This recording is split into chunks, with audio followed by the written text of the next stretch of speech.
नमस्कार।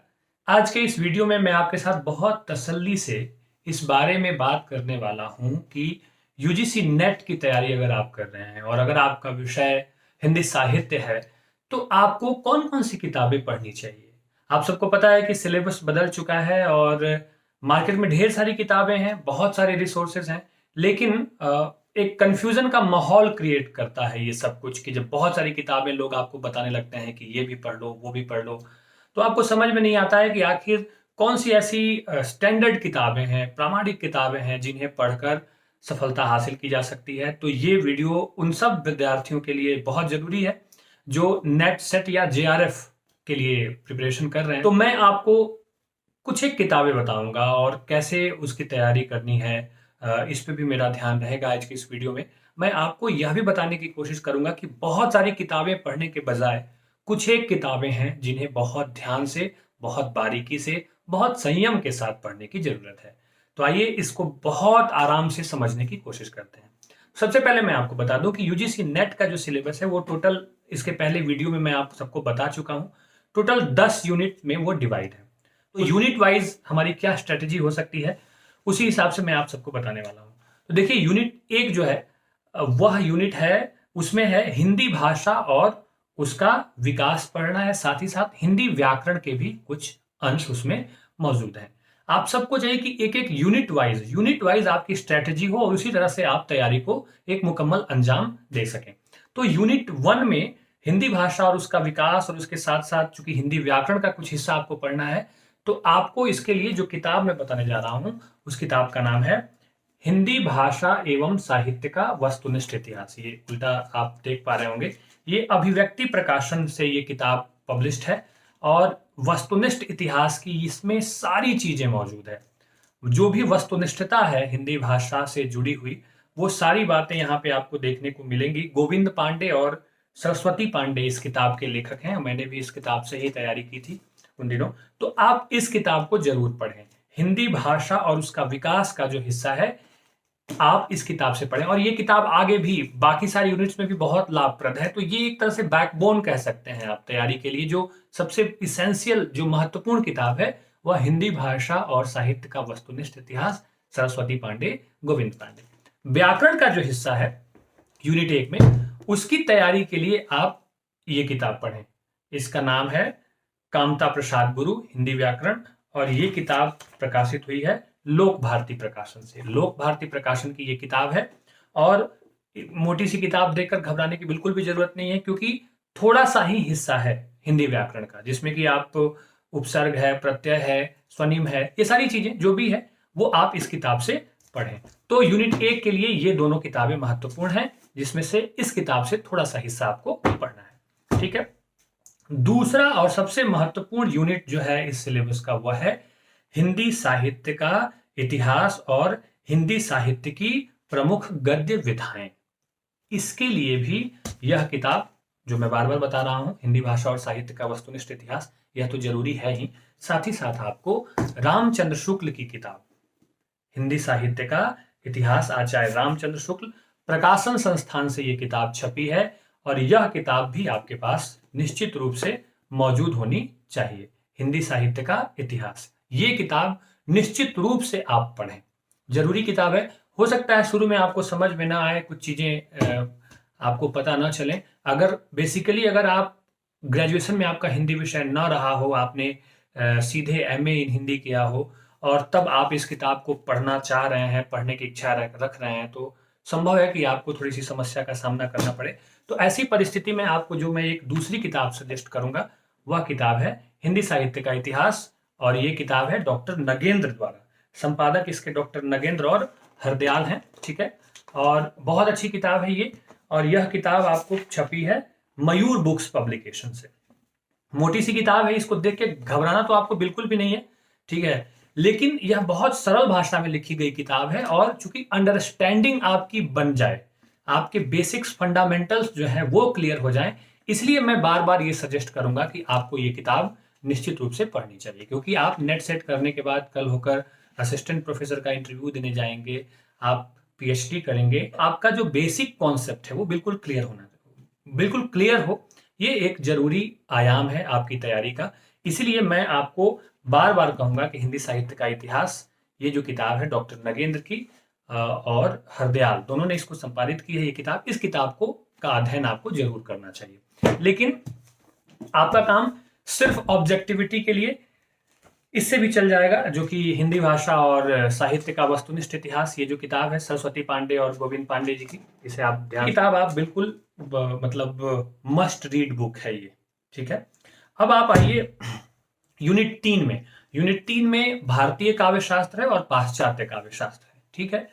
उसके लिए भी फिर से मैं रिकमेंड करूंगा ये किताब, ठीक है, हिंदी भाषा और साहित्य का वस्तुनिष्ठ इतिहास। इसमें उससे वस्तुनिष्ठ चीजें दी हुई है, लेकिन चूंकि अब परीक्षा का पैटर्न बदल गया है, कॉन्सेप्ट बेस्ड सवाल पूछे जा रहे हैं, तो मेरी सलाह होगी या मेरा सुझाव होगा कि आप भारतीय काव्य चिंतन, शोभाकांत मिश्र की यह किताब है, इसे जरूर पढ़ें, क्योंकि पूरी किताब पढ़नी नहीं है। इसमें आपको जो भी प्रमुख संप्रदाय हैं वो पढ़ना है, जो भी सिलेबस का जो हिस्सा है सिर्फ वो उसी हिस्से को, जैसे कि मान लीजिए अगर रस संप्रदाय आपको पढ़ना है या ध्वनि संप्रदाय पढ़ना है, तो डिटेल में इस किताब में पढ़ें रस संप्रदाय और ध्वनि संप्रदाय को। यह किताब प्रकाशित है अनुपम प्रकाशन पटना से, ठीक है। ये किताब मिल जाती है, अगर आप कोशिश करेंगे तो ये किताब आपको मिल जाएगी। तो जैसे रस संप्रदाय है, ध्वनि संप्रदाय है, औचित्य संप्रदाय है, मान लिया यह आपके पाठ्यक्रम का हिस्सा है, तो डिटेल में उन्हीं बिंदुओं को इस किताब से पढ़ें जो आपके पाठ्यक्रम में है, और उसके बाद ऑब्जेक्टिविटी के लिए फिर से इस किताब को आप उठा लें, हिंदी भाषा और साहित्य का वस्तुनिष्ठ इतिहास, ताकि आपका कॉन्सेप्ट भी तैयार हो अच्छे से आपकी, और दूसरी तरफ में ऑब्जेक्टिव पॉइंट ऑफ व्यू भी आपकी तैयारी अच्छे से हो जाए। इसी यूनिट 3 में ही पाश्चात्य काव्य शास्त्र भी है, तो उसके लिए तो मैं फिर से कहूंगा कि आप हिंदी भाषा और साहित्य का वस्तुनिष्ठ इतिहास, ये जो किताब है, इसमें पाश्चात्य काव्य शास्त्र के भी पाठ्यक्रमों को शामिल किया गया है, ऑब्जेक्टिव पॉइंट ऑफ व्यू। लेकिन डिटेल में अपनी समझदारी विकसित करने के लिए जो हिस्सा सिलेबस में शामिल है, सिर्फ उतना ही हिस्सा आप एक किताब से पढ़ें, जिस किताब का नाम है पाश्चात्य काव्य शास्त्र, और इसके लेखक हैं देवेंद्र नाथ शर्मा, और यह किताब छपी है मयूर पेपरबैक। यह किताब मुझे बहुत ही अच्छी लगती है, पाश्चात्य काव्य शास्त्र की यह किताब है, जो देवेंद्र नाथ शर्मा की किताब है।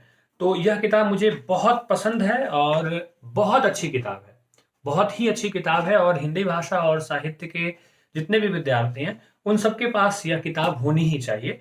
तो आप काव्यशास्त्र के लिए शोभाकांत मिश्र, भारतीय काव्यशास्त्र और चिंतन के लिए, और पाश्चात्य काव्यशास्त्र के लिए देवेंद्र नाथ शर्मा, इन दो किताबों को पढ़ें, और फिर इस विषय से जुड़े हुए जो ऑब्जेक्टिव पैटर्न है उसके लिए आप पुनः वापस लौट के आए, हिंदी भाषा और साहित्य का वस्तुनिष्ठ इतिहास, इसमें भी पाश्चात्य काव्य शास्त्र के पाठ्यक्रम को रखा गया है, आप यहां से उस चीज को पढ़ लें, ठीक है।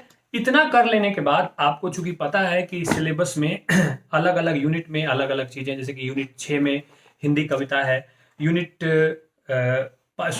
5 में हिंदी कविता है, यूनिट 6 में हिंदी उपन्यास है, जिसमें कि गोदान, शेखर एक जीवनी, बाणभट्ट की आत्मकथा, मैला अंचल, तमस, कुल मिलाकर 13 उपन्यास है।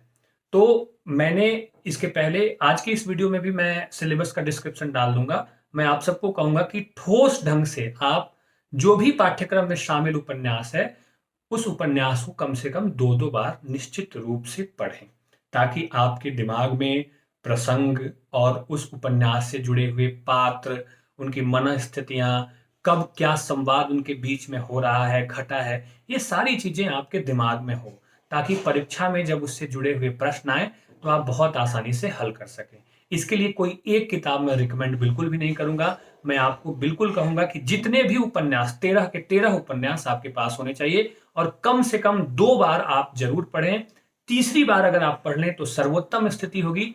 तीसरी बार जब आप पढ़ें तो जो भी महत्वपूर्ण बिंदु है, जो भी महत्वपूर्ण संवाद हैं, उसको आप अंडरलाइन करें, उसको आप पॉइंट आउट करें, और कोशिश करें कि उसका एक खाका आपके पूरे दिमाग में तैयार हो। उसके बाद यूनिट 7 में हिंदी कहानियां हैं, कुल 17 कहानियां हैं, और वो कहानियां भी आपके पास होनी चाहिए। उन कहानियों को भी आप इसी क्रम में, जैसा कि मैंने जब जो उपन्यास के बारे में जो मैंने बताया है, वैसे ही कम से कम 2 बार और 3 बार पढ़ेंगे तो सर्वोत्तम स्थिति होगी। 3 बार जरूर उन कहानियों को ठीक से पढ़ लें। और फिर आपको यूनिट 8 में हिंदी नाटक है, कुल 10 नाटक हैं। ये 10 के 10 नाटक आपके पास होने चाहिए। कौन कौन से नाटक हैं ये सिलेबस में आपको पता चल जाएगा। और यूनिट 9 और यूनिट 10 में आत्मकथा और निबंध है। तो ये टेक्स्ट हैं मूल रूप से, मान लीजिए, मतलब ऐसे टेक्स्ट जो कि आपके पास होने चाहिए। तो वो सभी आत्मकथाएं, वो सभी जीवनियां और जो अन्य गद्य विधाएं हैं, वो गद्य विधाएं आपके पास होनी चाहिए।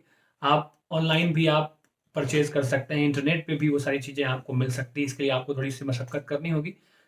मार्केट में इस तरह की किताबें भी आ गई हैं जहाँ पे ये सारी चीज़ें इकट्ठे आपको मिल जाए, तो आप वहाँ से भी ले सकते हैं। लेकिन मेरी सलाह है, या आप कहें कि मेरा ये आपको बिल्कुल तहे दिल से ये आपको एक गुजारिश है कि आप जो भी टेक्स्ट है, चाहे वह उपन्यास है, चाहे वह कहानी है, नाटक है, निबंध है, कविता है, उसको ठोस ढंग से अक्षरशः आप उसका अध्ययन करें। आपको नेट की परीक्षा पास करने में कहीं कोई कठिनाई नहीं होगी और निश्चित रूप से आप जेआरएफ के लिए भी उत्तीर्ण हो जाएंगे।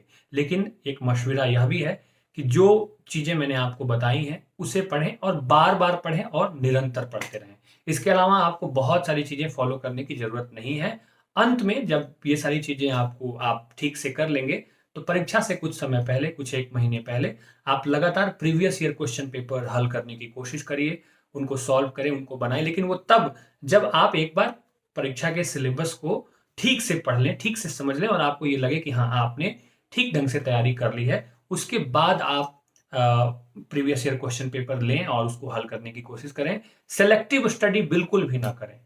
मैं बिल्कुल भी सलाह नहीं दूंगा इसके लिए कि आप कुछ चीज़ें पढ़ें, कुछ चीज़ें छोड़ दें, कुछ चीज़ें ना पढ़ें, कुछ चीज़ें हल्के ढंग से पढ़ें। ऐसा बिल्कुल भी मैं आपको नहीं कहूँगा। सफलता हासिल करने के लिए कोई शॉर्टकट नहीं होता ज़िंदगी में, आपको उसकी कीमत देनी पड़ती है। इसीलिए निश्चित रूप से जितना भी सिलेबस है, उसको पुरजोर ढंग से तैयार करें, एक बेहतर व्यवस्था के साथ तैयार करें। और इसके दौरान अगर कभी कोई समस्या है, तो आप इस वीडियो पे या मुझे मेल कर सकते हैं। मैं अपना ईमेल आईडी आज के इस वीडियो के डिस्क्रिप्शन में डाल दूंगा। आप मेल पे मुझसे बात कर सकते हैं, ईमेल कर सकते हैं और अपने कमेंट कर सकते हैं, कुछ सुझाव दे सकते हैं कि आगे मुझे किन विषयों पे वीडियो बनाना चाहिए।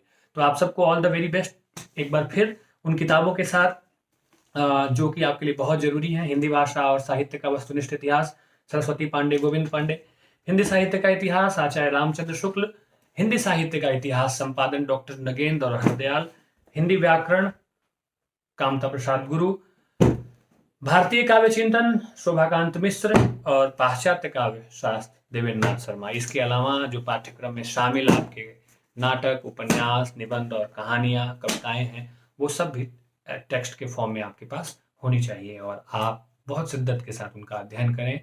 आपको सफलता पाने से कोई नहीं रोक पाएगा। All the very best.